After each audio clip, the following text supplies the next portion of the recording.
Bismillahirrahmanirrahim. Assalamualaikum warahmatullahi wabarakatuh. Perkenalkan, nama saya Siti Atira Permaisuri dengan nomor NIM 2408 2014038 dari kelas SA224 Program Studi Pendidikan Guru Sekolah Dasar Fakultas Keguruan dan Ilmu Pendidikan Universitas Islam Makassar. Pertama-tama, saya ingin berterima kasih kepada Bapak dosen pengampu mata kuliah pengantar pendidikan, Bapak Dr. Wahyullah Alan Nasir, SPD MPD, yang sudah memberikan tugas kepada saya untuk bisa membuat video pembelajaran ini. Pada kesempatan kali ini, saya ingin membuat video pembelajaran mengenai sistem pendidikan nasional dalam lingkup jalur, jenjang, jenis, standar, kurikulum, pendidik, dan tenaga kependidikan. Selamat menyaksikan. Sebelum memasuki beberapa penjelasan, saya ingin menjelaskan tentang sedikit pengertian pendidikan. Pendidikan adalah pondasi dalam hidup dan tidak dapat dipisahkan dari kehidupan manusia. Pendidikan menjadi sarana untuk mengembangkan potensi yang ada di dalam diri manusia dalam mencapai tujuan hidup. Pendidikan memiliki peran yang sangat penting dalam berlangsungnya perkembangan serta kehidupan bangsa yang maju. Pendidikan menjadi tolak ukur kemajuan sekaligus menjadi cermin kepribadian masyarakat dari suatu bangsa. Dengan pendidikan dapat membuat manusia menemukan hal-hal baru, dapat dikembangkan, dan dapat diperoleh untuk menghadapi tantangan yang sesuai dengan perkembangan zaman. Yang pertama, jenis pendidikan nasional. Jenis pendidikan menurut Pasal 1 Ayat 9 Undang-Undang Nomor 20 Tahun 2003 menjelaskan sistem pendidikan nasional ialah gabungan yang mendasarkan pada fungsi dan tujuan pendidikan dalam satuan pendidikan. Ada 8 jenis pendidikan yang terdiri dari: yang pertama, pendidikan umum.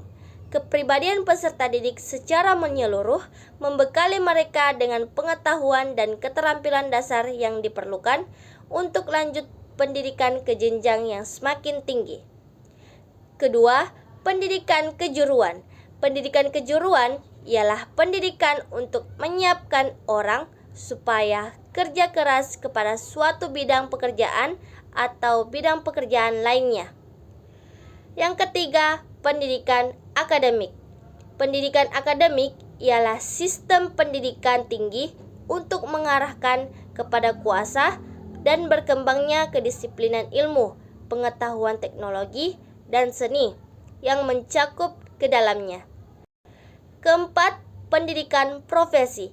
Pendidikan profesi ialah pendidikan tinggi sesudah program sarjana dengan menyiapkan peserta didik agar mendapat pekerjaan untuk syarat keahlian khusus. Kelima, pendidikan vokasi. Pendidikan vokasi ialah pendidikan tinggi untuk menyiapkan peserta didik dengan memilih pekerjaan yang sesuai mereka miliki. Yang keenam, pendidikan keagamaan. Pendidikan keagamaan ialah pendidikan dasar, menengah, dan tinggi untuk menyiapkan peserta didik supaya bisa memiliki peranan dengan menuntut ilmu pengetahuan secara agama atau menjadi ilmu agama. Yang ketujuh, pendidikan khusus. Pendidikan khusus ialah menyelenggarakan pendidikan dengan peserta didik yang mempunyai kecerdasan yang sangat bagus pada tingkat pendidikan dasar dan pendidikan menengah. Yang kedelapan, pendidikan kedinasan. Sekolah tinggi kedinasan merupakan sekolah tinggi yang berada di bawah naungan kementerian. Yang kedua, jenjang pendidikan nasional. Jenjang pendidikan di Indonesia mencakup tingkat pendidikan dasar, menengah, dan tinggi. Pendidikan dasar terdiri dari sekolah dasar SD selama 6 tahun dan sekolah menengah pertama SMP selama 3 tahun, dan pendidikan menengah terdiri dari sekolah SMA atau sekolah menengah kejuruan selama 3 tahun. Pendidikan tinggi mencakup perguruan tinggi dan universitas. Ada 3 jenis jenjang pendidikan nasional. Yang pertama, pendidikan dasar. Pertama, sekolah dasar atau SD.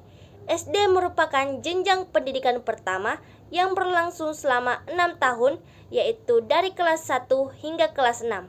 Kedua, sekolah menengah pertama, SMP.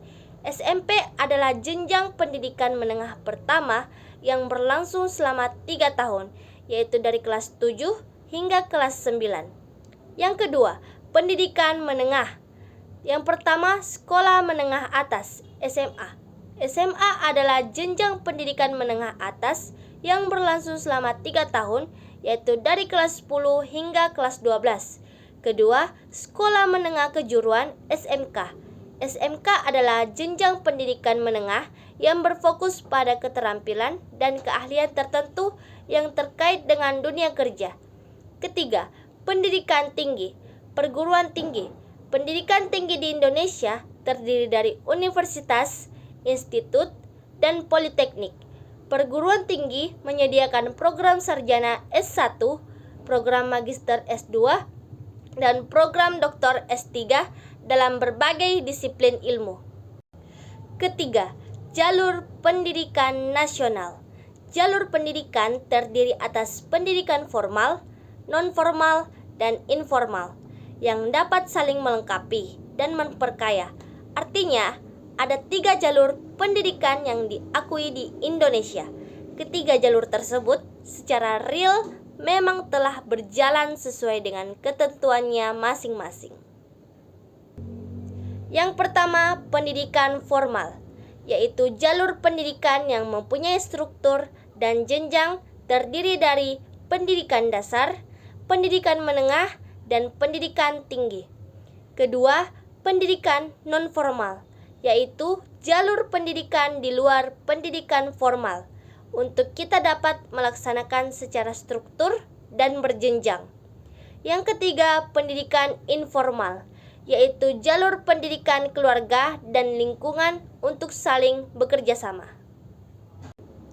Adapun 8 standar pendidikan nasional, yaitu 1. Standar kompetensi lulusan, yang kedua standar isi, yang ketiga standar proses pendidikan, yang keempat standar pendidik dan tenaga kependidikan, yang kelima standar sarana dan prasarana, yang keenam standar pengelolaan, 7 standar pembiayaan pendidikan, dan yang terakhir standar penilaian pendidikan.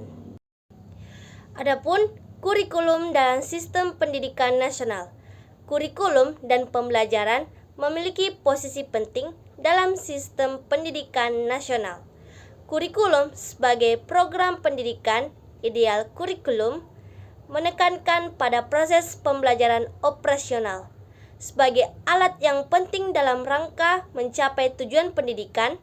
Kurikulum dan pembelajaran hendaknya adaptif terhadap perubahan zaman dan kemajuan ilmu pengetahuan dan teknologi. Adapun pendidik dalam sistem pendidikan nasional. Pendidik adalah tenaga kependidikan yang berkualifikasi sebagai guru, dosen, konselor, pamong belajar, widya iswara, tutor, instruktur, fasilitator, dan sebutan lain yang sesuai dengan kekhususannya, serta berpartisipasi dalam menyelenggarakan pendidikan.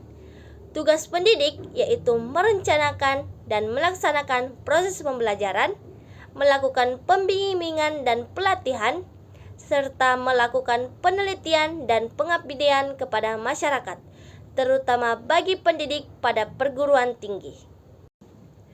Adapun tenaga kependidikan dalam sistem pendidikan nasional, yaitu tenaga pendidikan adalah anggota masyarakat yang mengabdikan diri dan diangkat untuk menunjang penyelenggara pendidikan.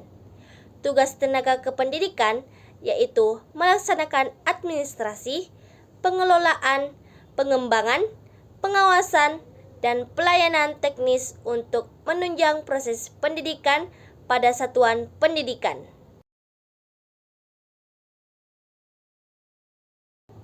Itulah beberapa materi yang sudah saya sampaikan. Lebih dan kurangnya mohon dimaafkan. Sekian dari saya. Wallahu muwaffiq ila aqwamit thoriq. Assalamualaikum warahmatullahi wabarakatuh. Terima kasih. Jangan lupa like, subscribe, dan dukung channel ini terus untuk mengembangkan video pembelajaran selanjutnya.